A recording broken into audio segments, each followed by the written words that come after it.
इस समय श्रीलंका पर लगभग 6 लाख करोड़ रुपए का कर्ज है और यही कर्ज उसकी इस बुरी स्थिति का जिम्मेदार है।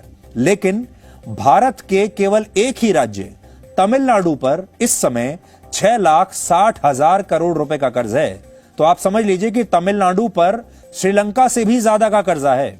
महाराष्ट्र पर 6,08,000 करोड़ रुपए का कर्ज है, यह भी श्रीलंका से ज्यादा है। पश्चिम बंगाल पर इस समय 5,62,000 करोड़ रुपए का कर्ज है, यानी लगभग श्रीलंका के बराबर। और पंजाब पर भी लगभग 3 लाख करोड़ रुपए का कर्जा है इस समय। और राजस्थान पर 4,70,000 करोड़ रुपए का कर्ज है। और इस पर अब आप सोच सकते हैं कि आज क्या हमारे इन राज्यों की स्थिति भी कभी भविष्य में, भगवान ना करे, श्रीलंका जैसी हो सकती है। और भारत सरकार के वरिष्ठ अधिकारियों ने, केंद्र सरकार के वरिष्ठ अधिकारियों ने इसी बात पर चिंता जताई है। 2 अप्रैल को प्रधानमंत्री मोदी ने सचिव स्तर के अधिकारियों के साथ दिल्ली में एक बैठक की, जिसमें ज्यादातर अधिकारियों ने, सचिवों ने राज्य सरकारों की मुफ्त योजनाओं को लेकर चिंता जताई। इस बैठक में इन अधिकारियों ने कहा कि अगर इन राज्यों में मुफ्त की स्कीम्स और योजनाओं को समय पर बंद नहीं किया गया तो ये राज्य श्रीलंका की तरह एक दिन कंगाल हो जाएंगे, क्योंकि इन राज्यों की आर्थिक स्थिति पहले से ही खराब है। और अगर हमने आपको बताया कर्जे के मामले में, तो ये राज्य श्रीलंका के आसपास ही है। यानी एक राज्य का कर्जा सोचिए, वो एक देश के कर्जे के बराबर है। और हमें पता चला है अपने सूत्रों से कि इस बैठक में खास तौर पर पंजाब को लेकर काफी चिंता व्यक्त की गई, क्योंकि इस समय पंजाब पर लगभग 3 लाख करोड़ रुपए का कर्ज है। और अगर इस कर्ज को पंजाब की 3 करोड़ की आबादी में हम बांट दें तो इस हिसाब से राज्य के हर व्यक्ति पर 1 लाख रुपए का कर्ज होगा। लेकिन इसके बावजूद पंजाब के मुख्यमंत्री भगवंत सिंह मान ने केंद्र सरकार से 1 लाख करोड़ रुपए के आर्थिक पैकेज की मांग की है। उन्होंने कहा है, मुझे 1 लाख करोड़ तो अभी दे दीजिए। और आपको पता है कि वो ये पैसा किस चीज पर खर्च करना चाहते हैं? वो ये पैसा उन योजनाओं पर खर्च करेंगे जिनकी घोषणा उनकी पार्टी ने चुनावों में की थी, जिसकी वजह से वो जीते। आम आदमी पार्टी ने ऐलान किया था कि वो 18 साल से ऊपर की सभी महिलाओं को हर महीने 1,000 रुपए देगी। पंजाब में 18 साल से ऊपर की लगभग 1 करोड़ महिलाएं हैं, यानी केवल इस वादे को ही पूरा करने के लिए पंजाब की सरकार को हर महीने 1,000 करोड़ रुपए लगेंगे। यह राशि इतनी ज्यादा है, इसका अंदाजा आप इस बात से लगाइए कि पंजाब सरकार हर महीने पंजाब पुलिस पर भी इतना पैसा नहीं खर्च करती। 2021 और 22 में पंजाब पुलिस का सालाना बजट लगभग 5,700 करोड़ रुपए था। और अगर यह स्कीम शुरू होती है तो इसका बजट होगा लगभग 12,000 करोड़। इसी तरह आम आदमी पार्टी ने चुनाव में वादा किया था कि वो आम लोगों को 400 यूनिट तक के बिजली बिल पर 50% की छूट देगी। किसानों को 12 घंटे मुफ्त बिजली मिलेगी और कारोबारियों और दूसरे बड़े उद्योगों को भी सस्ते दाम पर बिजली मिलेगी। अगर पंजाब सरकार इस वादे को भी पूरा करे तो इससे पंजाब सरकार पर सालाना 5 से 8,000 करोड़ रुपए का अतिरिक्त बोझ पड़ेगा। पंजाब सरकार केंद्र से कर्ज लेकर इन चुनावी वादों को पूरा करना चाहती है, जबकि सच यह है कि पंजाब पहले से हर 100 रुपए में से 20 रुपए अपने पुराने कर्ज चुकाने पर खर्च कर रहा है। यानी 100 में से 20 रुपए तो अपनी किश्त देने में खर्च कर रहा है, कर्जे की किश्त।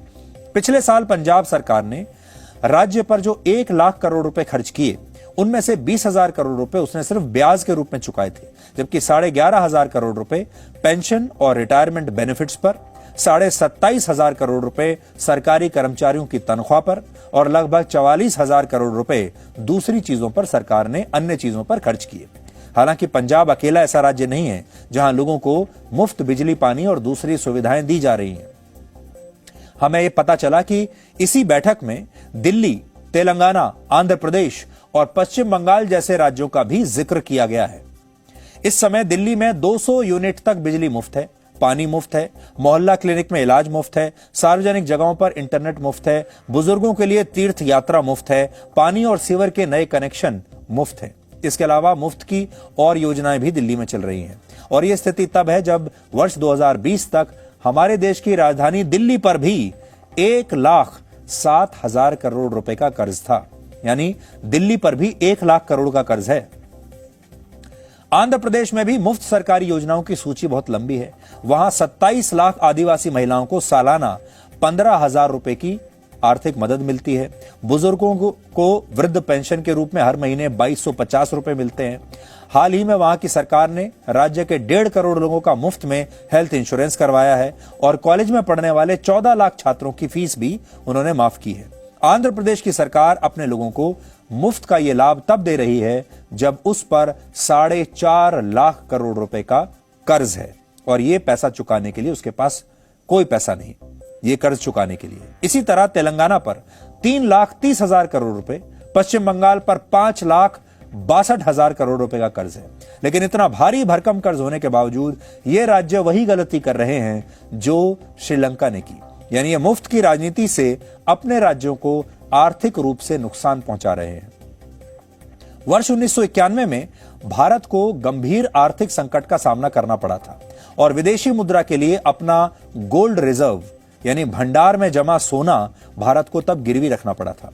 अगर भारत में मुफ्तखोरी की राजनीति बंद नहीं हुई और राज्यों के कमजोर नेतृत्व में सुधार नहीं हुआ तो भारत में भी एक बार फिर से वही स्थिति बन सकती है 1991 वाली, जब भारत को अपना सोना गिरवी रखना पड़ा था। आज की स्थिति तो बिल्कुल अलग है।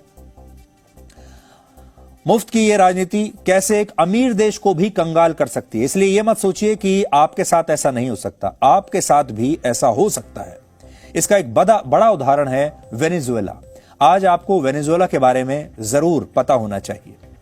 एक जमाने में वेनेजुएला की गिनती दुनिया के सबसे अमीर देशों में होती थी और कहा जाता था कि वेनेजुएला के पास जब तक तेल के बड़े बड़े भंडार हैं तब तक उसका बुरा समय आ ही नहीं सकता। प्राकृतिक रूप से वेनेजुएला आज भी इतना संपन्न देश है कि वहां दुनिया का सबसे बड़ा कच्चे तेल का भंडार मौजूद है। इसके अलावा वेनेजुएला की 88% आबादी शहरों में रहती है, इसलिए इसे एक अर्बन कंट्री माना जाता है। हालांकि आज इस अर्बन कंट्री की हालत यह है कि यहां की 83% आबादी गरीबी रेखा के नीचे है और यहां 1 करोड़ लोग दिन में एक वक्त का खाना भी खरीद कर खा नहीं सकते। वेनेजुएला की हालत इसलिए हुई क्योंकि वहां भी सरकारों ने एक समय वोटों के लिए लोगों को मुफ्त योजनाओं का लाभ देना शुरू कर दिया। यह बात 1999 की है जब वेनेजुएला के लोगों ने सोशलिस्ट पार्टी के लीडर ह्यूगो चावेज को अपना राष्ट्रपति चुना और ह्यूगो चावेज का मानना था कि वेनेजुएला को दुनिया में तेल बेचकर जितना भी पैसा मिलता है वो पैसा वहां के लोगों पर खर्च होना चाहिए और इसलिए जब वो राष्ट्रपति बने तो उन्होंने इस अमीर देश में अमीर लोगों के लिए सब कुछ मुफ्त कर दिया। पानी, बिजली, स्कूल की फीस, अस्पताल का इलाज, पब्लिक ट्रांसपोर्ट, सब कुछ मुफ्त कर दिया। वेनेजुएला के लोग इतने अमीर थे कि उन्हें इस मुफ्त सेवा और सुविधाओं की कोई जरूरत ही नहीं थी, लेकिन वोटों की राजनीति की वजह से उन्हें सुविधाएं मुफ्त में मिल गई और मुफ्त का पैसा किसे बुरा लगता है। और सरकार की इन गलत नीतियों का परिणाम यह हुआ कि वहां लोग मेहनत करने से बचने लगे। अब उन्हें मुफ्त का खाने की आदत पड़ गई और वहां से बड़ी बड़ी कंपनियां अपनी मैन्युफैक्चरिंग यूनिट दूसरे देशों में ले गईं क्योंकि लोग काम ही नहीं करना चाहते थे। जब उन्हें सब कुछ मुफ्त में मिल जाएगा तो क्यों काम करेंगे। इससे वेनेजुएला पर आर्थिक बोझ बढ़ गया और वहां चीजें महंगी होने लगी, महंगाई बढ़ गई और इस आर्थिक मॉडल ने वेनेजुएला को बर्बाद कर दिया। जबकि इन्हीं नीतियों की वजह से ह्यूगो चावेज 2013 तक सत्ता में बने रहे, क्योंकि सबको मुफ्त में बांट रहे थे सब चीजें, तो वो लोकप्रिय बने रहे और 2013 तक सत्ता में रहे। इससे यह पता चलता है कि मुफ्त की राजनीति नेताओं का ही विकास करती है, नेताओं को सत्ता पर बैठाकर रखती है, लेकिन जनता का विकास नहीं होता। जनता तब तक मुफ्त की चीजों की एडिक्ट बन चुकी होती है। जैसे एक ड्रग एडिक्ट होता है, वो ड्रग्स के बिना रह नहीं सकता, ऐसे ही जनता को भी मुफ्त की चीजों की आदत लग जाती है और उसके बाद उसे सब कुछ मुफ्त में ही चाहिए, वो परिश्रम करना भूल जाते हैं। एक समय वेनेजुएला का एक बॉलीवर भारत के 7 रुपए के बराबर था, जो उनकी करेंसी है, लेकिन आज भारत के 25 रुपए 1,45,000 बॉलीवर के बराबर है। और आज वेनेजुएला में महंगाई इतनी ज्यादा है कि वहां टीवी खरीदने के लिए भी लोगों को बोरियों में भरकर पैसा ले जाना पड़ता है और ऐसा भी मुट्ठी भर लोग ही कर पाते हैं, इतनी महंगाई वहां पर है। कहते हैं कि अगर पड़ोस में सब ठीक चल रहा हो तो अपने घर में भी शांति बनी रहती है और अगर पड़ोस में अशांति और अनिश्चितता का माहौल हो तो घर में भी चिंताएं बढ़ जाती हैं। इसलिए श्रीलंका के संकट में भारत के लिए भी बहुत सारी चिंताएं छिपी हुई हैं। श्रीलंका में अनिश्चितता का माहौल ज्यादा दिन तक रहता है तो वहां से लोगों का पलायन शुरू हो जाएगा, लोग वहां से भागना शुरू कर देंगे। और ये सारे लोग कहां जाएंगे? ये सब लोग भारत ही आ सकते हैं, क्योंकि भारत सबसे करीब है इनके। वर्ष 1983 से 2009 के बीच जब श्रीलंका में गृह युद्ध चल रहा था, एलटीटी का वहां पर कहर बरस रहा था, तब भी श्रीलंका के लाखों नागरिक भारत में शरणार्थी बनकर आ गए थे। और इस बार भी ऐसा हो सकता है। इसके अलावा भारत इस गृह युद्ध में अपने एक प्रधानमंत्री को भी खो चुका है। 1991 में एलटीटी के आतंकवादियों ने पूर्व प्रधानमंत्री राजीव गांधी की हत्या कर दी थी और तब भारत ने श्रीलंका में अपनी पीस कीपिंग फोर्स यानी शांति सेना भेजी थी। इसलिए श्रीलंका की स्थिरता और अस्थिरता दोनों भारत के लिए बहुत मायने रखती हैं। एक और बड़ा कारण यह है कि श्रीलंका सरकार पर चीन का दबाव बहुत बढ़ रहा है, क्योंकि श्रीलंका ने सबसे ज्यादा 10% कर्जा अकेले चीन से लिया हुआ है। इसलिए हो सकता है कि श्रीलंका को चीन पर अब और ज्यादा निर्भर होना पड़े और यह भारत के लिए अच्छी स्थिति नहीं होगी, क्योंकि इसके बाद चीन श्रीलंका पर एक तरीके से इनडायरेक्ट कब्जा करने की कोशिश करेगा। श्रीलंका की सरकार के खिलाफ वहां के नागरिकों में भी बहुत गुस्सा है, जिससे वहां हिंसक प्रदर्शन बढ़ रहे हैं। और अगर श्रीलंका में फिर से गृह युद्ध जैसी स्थितियां बनती हैं तो इसका असर भारत पर जरूर पड़ेगा। श्रीलंका के अलग अलग क्षेत्रों में भारत ने भारी निवेश किया हुआ है और इस निवेश को लेकर भी भारत की बहुत सारी चिंताएं हैं। और भारत श्रीलंका के सबसे बड़े व्यापारिक साझेदारों में से एक है, पार्टनर्स हैं। श्रीलंका से बड़ी संख्या में लोग भारत आते हैं पर्यटन के लिए और भारत श्रीलंका को सालाना लगभग $5 बिलियन यानी 37,500 करोड़ रुपए का निर्यात करता है, जो उसके कुल निर्यात का 1.3% है। यानी संकट का भारत और श्रीलंका के व्यापार पर भी एक सीधा असर पड़ सकता है।